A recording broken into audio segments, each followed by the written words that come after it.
ಚಾಮರಾಜನಗರದಲ್ಲಿ ನಿನ್ನೆ ಕರ್ನಾಟಕ ಸಾಹಿತ್ಯ ಅಕಾಡೆಮಿಯ ಚಕೋರ ಸಾಹಿತ್ಯ ವಿಚಾರ ವೇದಿಕೆ, ರೋಟರಿ ಕ್ಲಬ್, ಶಾಂತಲಾ ಕಲಾವಿದರ ಸಹಯೋಗದೊಂದಿಗೆ ಬಸವಣ್ಣ ಮತ್ತು ಕಾಯಕ ತತ್ವ ಕುರಿತ ವಿಶೇಷ ಉಪನ್ಯಾಸ ಕಾರ್ಯಕ್ರಮವನ್ನು ಆಯೋಜಿಸಲಾಗಿತ್ತು.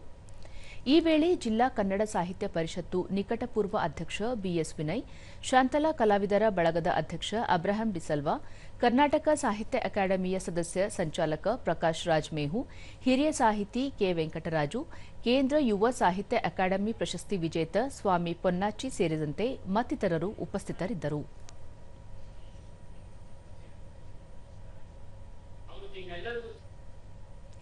ದೂರದರ್ಶನದೊಂದಿಗೆ ಅಬ್ರಹಾಂ ಡಿಸಲ್ವಾ, ಸಮಾನತೆಯ ಹರಿಕಾರರಾಗಿದ್ದ ಬಸವಣ್ಣನವರು ಪ್ರತಿಪಾದಿಸಿದ್ದ ಕಾಯಕ ಹಾಗೂ ದಾಸೋಹ ಪರಿಕಲ್ಪನೆಯನ್ನು ಇಂದಿನ ಯುವ ಜನತೆ ಅನುಸರಿಸಬೇಕಾಗಿದೆ.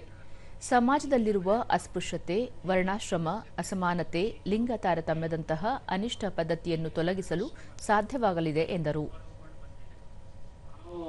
ವಿಶೇಷವಾಗಿ ಯುವ ಜನಾಂಗ ಈ ವಿಷಯದಲ್ಲಿ ತುಂಬಾ ಯೋಚನೆ ಮಾಡಿ ಹೊಸ ಬದಲಾವಣೆಯನ್ನು ತರುತ್ತದೆ.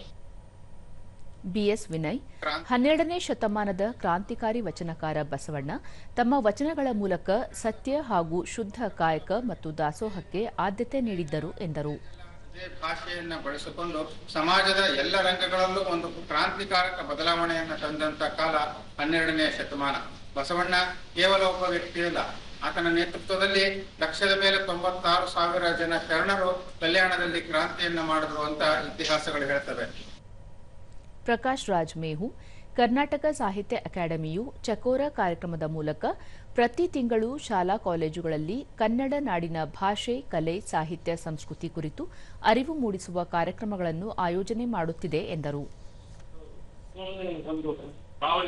ಅದಕ್ಕೆ ತಡೆಗೋಡೆ ಹಾಕೋದಕ್ಕೋಸ್ಕರ ಮುಂದಿನ ಜನಾಂಗ ಇದನ್ನ ಪಾಲಿಸಬೇಡಿ, ನಿಜವಾಗಿಯೂ ನಾವೆಲ್ಲರೂ ಒಂದೇ ತಾಯಿಯ ಮಕ್ಕಳು, ಇಡೀ ಕರ್ನಾಟಕ ಅಥವಾ ಭಾರತದ ಜನಸಂಖ್ಯೆ ಅನೇಕ ಭಾರತೀಯರು ಒಂದೇ ಸಂದೇಶವನ್ನ ನಮ್ಮ ಸಾಹಿತ್ಯ ಪರಂಪರೆ ಅನಾದಿ ಕಾಲದಿಂದ ಕಂಪನಿಯಿಂದ ಹಿಡಿದುವರೆಗೆ ಎಲ್ಲರೂ ಹೇಳ್ಕೊಂಡು ಬಂದಿಲ್ಲ. ಅದನ್ನೇ